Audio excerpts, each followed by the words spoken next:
Hello everyone. আমি Assam Secretariator Junior Administrative Assistantor Maths section to discuss কৰি আছিলো আৰু আজি হে পাৰ্টৰ লাষ্ট ভিডিও এই ভিডিওটোত কোৱেশ্চন নম্বৰ 146 ৰ পৰা 150 লৈকে এই পাঁচটা কোৱেশ্চন আলোচনা কৰিম ইয়াত কোৱেশ্চন নম্বৰ 146 টোত কৈছে if the length of tangent from a point at distance of 25 cm from the center of the circle is 24 cm then the radius of the circle the amar circle tur radius uliabo lage amak ki dia ase hetu janibor karone diagram to draw kori lole subidha hobo aru etu class 10 or geometry section or pora dia hoise diagram to thik ei dhoroner hobo ইয়াত সোয়া এডাল টেনজেন্টৰ কথা কৈছে tangent যাক অসমীয়াত কোৱা হয় স্পৰ্শক মানে কি আছিল এটা আউটাৰ পইণ্টৰ পৰা সাৰ্কেলটোৰ জাস্ট এটা পইণ্টত টাচ কৰি থাকাকৈ যিডাল লাইন ড্ৰ কৰিব পাৰি হেডালকে সদায় টেনজেন্ট বুলি কোৱা হয় তাৰ মানে বাহিৰৰ পইণ্ট এটা পা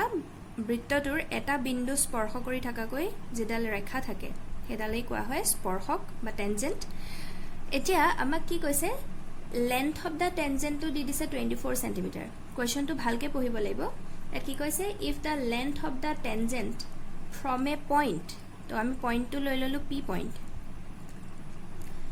at a distance of 25 cm from the center to a p point to distance center or pora ami circle to center dhori lesu o odike a center or pora p point to distance dia ase 25 cm আৰু লাষ্টত যে দিছে is 24 cm হেতু প্ৰথম কোণ তাৰ মানে length of the tangent তো p ৰ পৰা যেটো পইণ্টত সাৰ্কেলটো টাচ কৰি আছে টেনজেন্ট ডালে হে কোণৰ লেন্থ দিয়া আছে 24 cm p কিউ 24 cm দিয়া আছে আমাক ৰেডিয়াস উলিয়াব লাগে তাৰ মানে oq উলিয়াব লাগে এতিয়া এখিনতে এটা থিওৰেম ইউজ হ'ব টেনজেন্টে সাৰ্কেলটোক যেটো পইণ্টত টাচ কৰি থাকে হে পইণ্টৰ ওপৰত যেডাল ৰেডিয়াস ড্ৰ কৰা হয় তাৰ মানে সেন্টাৰৰ পৰা যেডাল ব্যাসাৰ্ধ ড্ৰ অঙ্কন কৰা হয় হে ৰেডিয়াসে টেনজেন্টৰ লগত সদায় 90 ডিগ্ৰী এংগল কৰে হে পইণ্ট অফ কন্টাক্টত তাৰ মানে টেনজেন্ট ডালে যেটো পইণ্টত টাচ কৰি থাকে হে পইণ্টত যেডাল ৰেডিয়াস থাকে হে দুডাল সদায়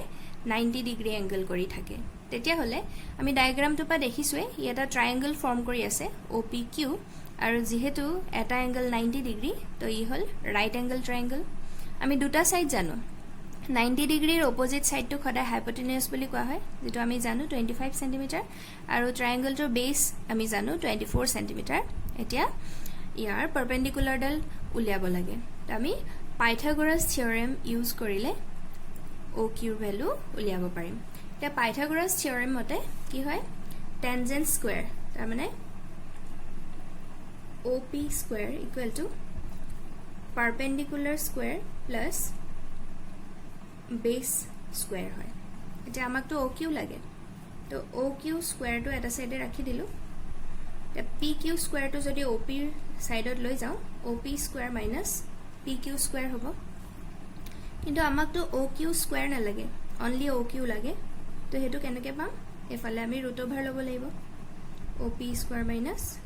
PQ square তো এটা আমি ভ্যালু পুট কৰিম OP ভ্যালু 25 cm তো 25 স্কয়াৰ মাইনাস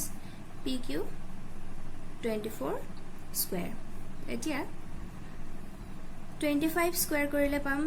625 মাইনাস 24 স্কয়াৰ কৰিলে পোৱা যাব 576 625 ৰ পৰা 576 মাইনাস কৰিলে 49 হ'ব আৰু ৰুট 49 ৰ ভ্যালু হয় 7 তাৰ মানে OQ ৰ লেন্থ হ'ব 7 cm আৰু যেটো হল অপচন বি ঠিক আছে নেক্সট কোৱেশ্চন নম্বৰ 147 টু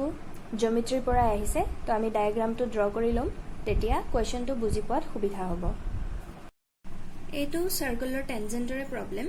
ইয়াত এটা আউটাৰ পইণ্ট P ৰ কথা কৈছে আৰু হে P পইণ্টৰ পৰা সাৰ্কেলটোলৈ দুটাল টেনজেন্ট ড্ৰ কৰা হৈছে এডাল PA আৰু এডাল PB আৰু সাৰ্কেলটোৰ সেন্টাৰ O বুলি আমাক কৈ দিছে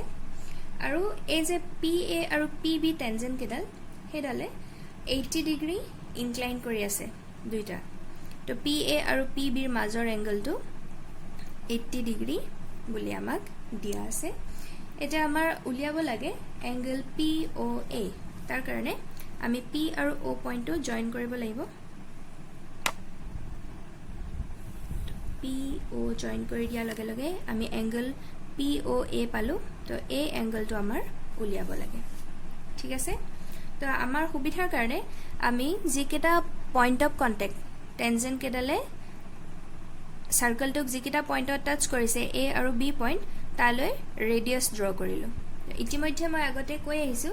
যে পইণ্ট অফ কন্টেক্টত যিডাল ৰেডিয়াস থাকে হি সদায় টেনজেন্টৰ লগত 90 ডিগ্ৰী এংগল কৰি থাকে তেতিয়া হলে এংগল PAO 90 হ'ব ঠিক একেটা থিওৰেম মতে PBO এটো 90 হ'ব কাৰণ পইণ্ট অফ কন্টেক্ট B আৰু B পইণ্টত থকা ৰেডিয়াসে PB ৰ লগতো 90 ডিগ্ৰী এংগল কৰি থাকিব এতিয়া সোৱা আমাৰ POA এংগলটো উলিয়াব লাগে তো কেনেবাকে যদি আমি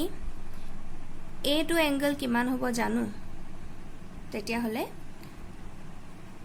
আমি খুব সহজতে POA এংগলটো উলিয়াব পাৰিম তাৰ কাৰণে এতিয়া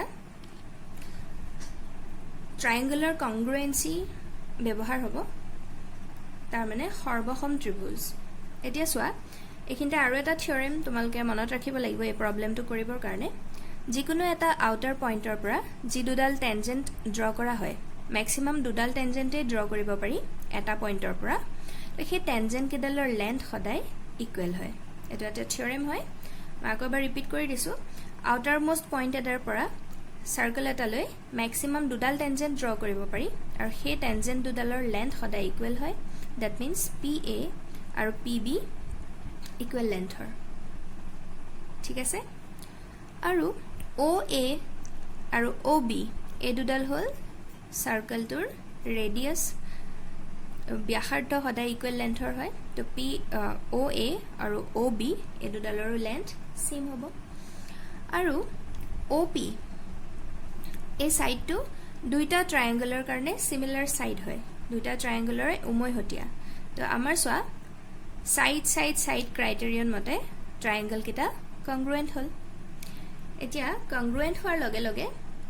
এই যে আমাৰ টোটাল এংগলটো APB এটো দিয়া আছিল 80 ডিগ্ৰী বুলি যেহেতু ট্ৰায়াঙ্গল কিটা কংগ্ৰুৱেন্ট ওলাল AOP সাইডটোৱে সেই এংগলটোক ইকুৱেলি দুটা পাৰ্টত ভাগ কৰিব গতিকে 80 ক দুটা ভাগত ভগাই দিলে এটো হ'ব 40 ডিগ্ৰী আৰু তলৰ এংগল গনো হ'ব 40 ডিগ্ৰী তো আমি এতিয়াটো এ নাজানাটো POA উলিয়াবলে ইজি হৈ গল তো এটা ট্ৰায়াঙ্গুলাৰ দুটা এংগল আমি জানো থাৰ্ডটো উলিয়াব লাগে তো এখিনতে ট্ৰায়াঙ্গুলাৰ কি হয় তিনটা এংগলৰ সামটো সদায় 180 ডিগ্ৰী হয় দ্যাট মিন্স আমাৰ ট্ৰায়াঙ্গলটো হল ট্ৰায়াঙ্গল PAO তো ইয়াৰ তিনটা এংগল কি angle PAO plus angle POA plus angle APO এই তিনটা প্লাস কৰিলে আমি কিমান পাম 180 ডিগ্ৰী কাৰণ যিকোনো ট্ৰায়াঙ্গুলাৰ তিনটা এংগলৰ সাম সদায় 180 হয় এটা আমি তো দুটা এংগলৰ ভ্যালু জানিলৱে PAO এটো 90 ডিগ্ৰী প্লাস POA নাজানো গতিকে হেতু ৰাখি দিলু প্লাস APO এটো উলিয়ালুগে আমি 40 ডিগ্ৰী ইকুৱেল টু 180 ডিগ্ৰী এতিয়া এংগল POA প্লাস 90 প্লাস 40 কৰিলে 130 equal to 180 degree তো ইয়াৰ পৰা angle POA equal to 180 minus 130 to কিফালে গলে মাইনাস হৈ যাব কাৰণ এফালে প্লাসত আছিল গটিকে POA এংগলটোৰ ভ্যালু আমি পালুগৈ 50 ডিগ্ৰী ক্লিয়াৰ হৈছে না বাৰু তো এতিয়া 50 ডিগ্ৰী তো আছে আমাৰ অপচন নম্বৰ 8 বুজি পাইছা নিশ্চয় নেক্সট ইনটা প্ৰবলেম কোঅৰ্ডিনেট জিওমেট্ৰি 148 কোৱেশ্চনটোত কৈছে এটা ট্ৰায়াঙ্গল ABC ৰ তিনিটা ভাৰ্টিসেস A B আৰু C ৰ কোঅৰ্ডিনেট দিয়া আছে আৰু আমাক AD ডাল মিডিয়ান বুলি কৈ দিছে ট্ৰায়াঙ্গল ABC এতিয়া D পইণ্টৰ কোঅৰ্ডিনেট উলিয়াব লাগে এই ধৰণে আকৌ ডায়াগ্ৰামটো ড্ৰ কৰি ললো ট্ৰায়াঙ্গল ABC A পইণ্টৰ কোঅৰ্ডিনেট দিয়া আছে 5 - 7 বিৰ কোঅৰ্ডিনেট 4 7 আৰু চিৰ কোঅৰ্ডিনেট 6 - 5 আৰু এডি ডাল আমাৰ মিডিয়ান বুলি কৈছে গতিকে এই ডি পইণ্টটো বি চিৰ মিড পইণ্ট হ'ব মধ্যমা গতিকে বি চি সাইডৰ মিড পইণ্টটোৱে হ'ল মিডল পইণ্টটোৱে হ'ল ডি তো এতিয়া আমাৰ এই ডি পইণ্টৰ কোঅৰ্ডিনেট উলিয়াব লাগে এইখিনিতে এতিয়া তোমালোকে এটা ফৰ্মুলা জানিব লাগিব যদি যিকোনো দুটা পইণ্টৰ কোঅৰ্ডিনেট x1 y1 আৰু x2 y2 হয় তেতিয়া হলে সিহঁতৰ মিড পইণ্ট মিডল পইণ্টটো উলিওৱাৰ ফৰ্মুলাটো হ'ল x1 plus x2 by 2 y1 plus y2 by 2 যিকোনো দুটা পইণ্ট x1 y1 আৰু x2 y2 কোঅৰ্ডিনেটৰে ৰিপ্ৰেজেন্ট কৰিলে সিহঁতৰ মিডল পইণ্টটো উলিয়াই কেনেকে x1 plus x2 by 2 y1 plus y2 by 2 এতিয়া ডি পইণ্টটো যেহেতু বি আৰু চিৰ মিডল পইণ্ট তেতিয়াহ'লে আমি ডি পইণ্টৰ কোঅৰ্ডিনেট উলিয়াবলৈ হ'লে ইহঁত কেটাৰ কোঅৰ্ডিনেট কেটা প্লাস কৰি 2 দি ডিভাইড কৰি দিলেই হ'ল হয়নে therefore coordinate of d আমি কেনেকে পাম x coordinate কেটা প্লাস কৰি 2 দি ডিভাইড তো b ৰ x coordinate 4 আৰু c ৰ x coordinate হ'ল 6 গতিকে 4 plus 6 divided by 2 next y coordinate cater sum divided by 2 তো b ৰ y coordinate 7 plus c ৰ y coordinate হ'ল -5 divided by 2 এটো সলভ কৰি দিলে হল এটা 4 plus 6 10 by 2 এটো হ'ব 7 plus a minus a -5 by 2 তো এটো 10 by 2 কৰিলে তো 5 হ'ব 7 minus 5 2 2 by 2 2 by 2 কৰিলে বাৰু আমি 1 পামগে গটিকে ডি পইণ্টৰ কোঅৰ্ডিনেট পালুগে 5, 1 তো এটো হল আমাৰ অপচন এ ক্লিয়াৰ হৈছে নেক্সট কোৱেশ্চন নম্বৰ 149 ৰ কাৰণে আমি সাৰ্কেল এটা ড্ৰ কৰি ললো যাৰ সেন্টাৰ O এতিয়া আমাক কৈ দিছে AB ডাল ডায়ামিটাৰ হয় তো আমি AB ডায়ামিটাৰো ড্ৰ কৰি ললো এতিয়া আমাৰ সেন্টাৰৰ কোঅৰ্ডিনেট দিয়া আছে 3 - 4 আৰু B পইণ্টৰ কোঅৰ্ডিনেট দিয়া আছে 1 4 A ৰ কোঅৰ্ডিনেট উলিয়াব লাগে এতিয়া A ৰ কোঅৰ্ডিনেট আমি যেহেতু নাজানো তো xy বুলি ধৰি ললো এতিয়া যিকোনো ডায়ামিটাৰৰ মিড পইণ্ট হয় সাৰ্কেলটোৰ সেন্টাৰ তাৰমানে সাৰ্কেলটোৰ সেন্টাৰে AB ডায়ামিটাৰক ইকুৱেলি দুটা পাৰ্টত ভাগ কৰে তো এই সেন্টাৰটো হ'ল AB ৰ mid point O to AB ৰ মিড পইণ্ট এতিয়া আমি এই আগৰ কোৱেশ্চনটোত ইউজ কৰা ফৰ্মুলাটো ইউজ কৰিম এই মিড পইণ্টৰ কোঅৰ্ডিনেট উলিওৱাৰ ফৰ্মুলাটো হ'ল AB ৰ x coordinate plus কৰি divided by 2 ঠিক হেদৰে y coordinate plus কৰি divided by 2 হয়নে তো এতিয়া O পইণ্টৰ কোঅৰ্ডিনেট তো কেনেকে পাম আমি A ৰ x coordinate plus B ৰ x coordinate 1 divided by 2 next A ৰ y coordinate plus B ৰ y coordinate divided by 2 এটো কৰিলে আমি মিড পইণ্টৰ কোঅৰ্ডিনেট পাওঁ যেটো আমাক তো দিয়াই আছে O পইণ্টৰ কোঅৰ্ডিনেট 3 - 4 তো এইকেটা যেহেতু সেম পইণ্টৰ কোঅৰ্ডিনেট ইকুৱেল হ'ব লাগিব এতিয়া আমি জাস্ট ইকুৱেল কৰি সলভ কৰিলে হ'ল এটা x কোঅৰ্ডিনেট সদায় x ৰ লগতে ইকুৱেল হ'ব আৰু y কোঅৰ্ডিনেট সদায় y ৰ লগত ইকুৱেল হ'ব therefore কি হ'ব x plus 1 by 2 equal to 3 হ'ব তো এটো যদি আমি সলভ কৰো x plus 1 equal 2 to এফালে ডিভাইড হৈ আছে ইফালে গলে মাল্টিপ্লাই হ'ব 3 2 যা 6 তো ইয়াৰ পৰা x তো কি পাম গৈ 6 -1 হ'ব এটো ফালে গলে 6 - 1 5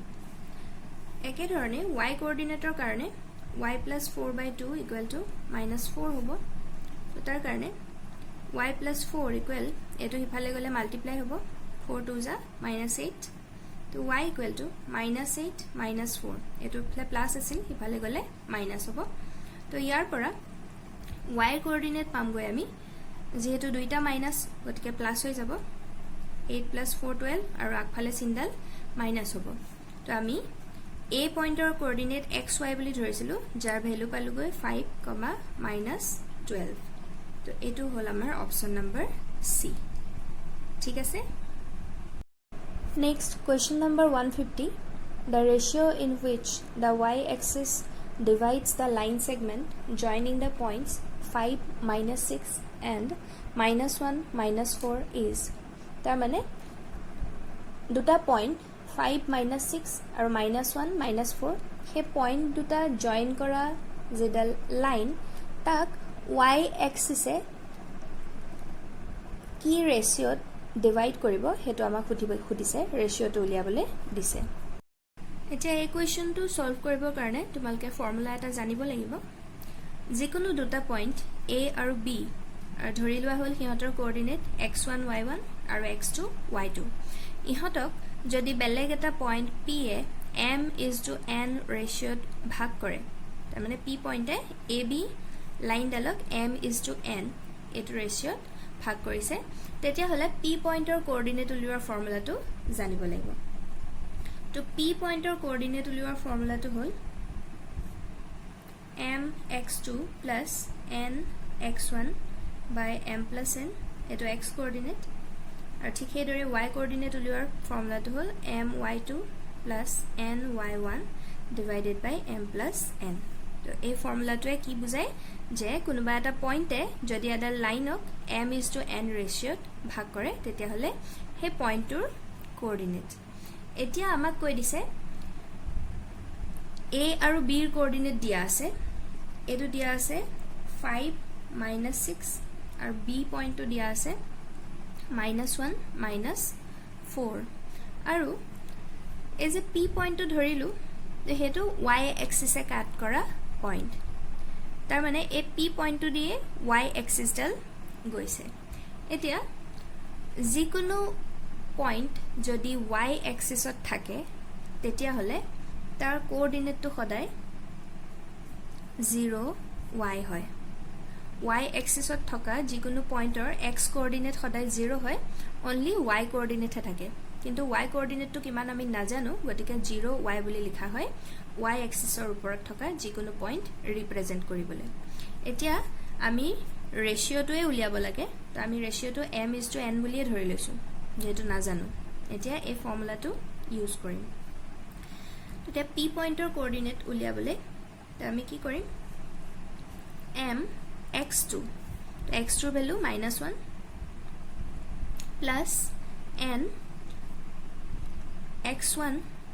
যেটো আছে 5 by m plus n আৰু y কোঅৰ্ডিনেটৰ কাৰণে m y2 value -4 plus n y1 ৰ ভ্যালু হ'ল -6 divided by m plus n এতিয়া এটো হল p পইণ্টৰ কোঅৰ্ডিনেট উলিওৱাৰ ফৰ্মুলা আৰু p পইণ্টটো যেহেতু y এক্সিসৰ ওপৰত আছে ইকুৱেল টু 0 y লিখিব পাৰো কাৰণ y এক্সিসৰ যিকোনো পইণ্ট ৰিপ্ৰেজেন্ট কৰিবলৈ আমি 0 y ব্যৱহাৰ কৰো এতিয়া সোৱা y টো আমি নাজানোৱে এই x পাৰ্টটো 0 ৰ ইকুৱেল হ'ব হয়নে তো আমি এটা হেতুৱে কৰিম নাও x পাৰ্টটো এটো কি হ'ব -1 * m কৰিলে -m plus 5n divided by m plus n equal to 0 x coordinate সদায় x coordinate or equal হয় তো এতিয়া এটো সলভ কৰিলে আমাৰ ৰেচিঅ'টো ওলাব -m plus 5n equal to এই m plus n যদি হিফালে লৈ যাও 0 ৰ লগত মাল্টিপ্লাই হলে আমি 0 এ পাম তো ইয়াৰ পৰা -m equal to plus 5n হিফালে নিলে হ'ব -5n মাইনাস মাইনাস ক্যান্সেল হৈ গল তো আমাক ৰেচিঅ লাগে গতিকে m n টো যদি এফালে আনো এফালে মাল্টিপ্লাই হৈ আছে এফালে আনিলে ডিভাইড হৈ যাব ইকুৱেল টু 5 এটা 5 ৰ তলত একো নাই মানে 1 এটা থাকে সদায় তো আমি ৰেচিঅ m:n কি পালোগৈ 5:1 ঠিক আছে তো এটো হল আমাৰ অপচন বি বুজি পাইছা নিশ্চয় তো এইখিনিতে তোমালকৰ ম্যাথছ পাৰ্টৰ ডিসকাশন শেষ হল Thank you for watching and supporting. Please share, like and subscribe.